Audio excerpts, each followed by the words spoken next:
اگر آپ نے بھی ساگ کو کھانے کا ارادہ کیا ہے تو ایک مرتبہ اس ویڈیو کو ضرور دیکھیں، آپ بالکل صحیح جگہ آئے ہو۔ آج ہم بات کریں گے ساگ کے بارے میں۔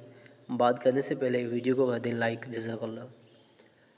ساگ میں وٹامن اے اور بی بہت مقدار میں پایا جاتا ہے۔ اس میں کیلشیم، پوٹاشیم اور بھی بہت بینیفٹس ہیں۔ اسے ساگ کو ہم بہت لوگ مس کر جاتے ہیں، لیکن اس میں اللہ تعالیٰ نے بہت مقدار میں طاقت اور قوت رکھی ہے۔ یہ آپ کے اگر اندر آپ کے پیٹ میں کیڑے وغیرہ ہیں تو ان کا بھی یہی حل ہے، ان کو مار دیتا ہے، ختم کر دیتا ہے۔ یہ آپ کے ہاضمے کے نظام کو بھی درست کرتا ہے۔ اگر آپ کو بھی سرسوں کا ساگ کھانا ہے تو آپ اسے کیسے کھائیں، میں آپ کو کہوں گا کہ آپ اسے بالکل سمپلی پانی میں اسے آپ پکائیں۔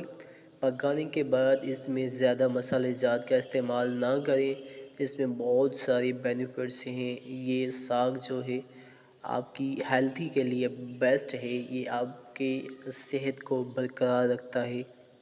اگر آپ چاہتے ہیں آپ بھی صحت مند رہیں تو اس سرسوں کے ساگ کو کھاتے رہیں اور اپنے دوستوں کے ساتھ اسے شیئر بھی کریں، جزاک اللہ۔ اور اس کے جو نقصان ہیں وہ بھی آپ کو بتاتا چلوں کہ ساگ میں کوئی نقصان نہیں ہوتا۔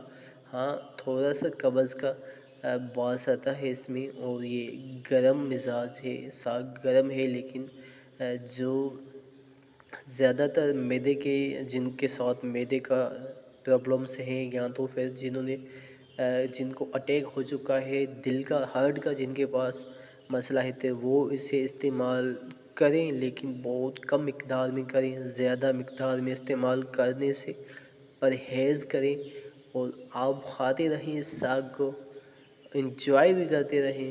آئیے مل کے دعا کرتے ہیں اللہ تعالیٰ آپ کی اور ہمارے کھانوں میں برکتیں اور رونقیں اور رحمتیں اور لذتیں فرمائے۔ آمین آمین۔ میں کرتا ہوں دعا اللہ تعالیٰ سے، آپ جہاں بھی رہیں خوش و آباد رہیں، ہنستے مسکراتے رہیں۔ ملیں گے کسی نیکسٹ ویڈیو میں۔ اللہ حافظ، اللہ نگہبان۔ ہاں میرے بھائیوں، ویڈیو کو کر دیجیے گا لائک، ضرور کیجیے گا۔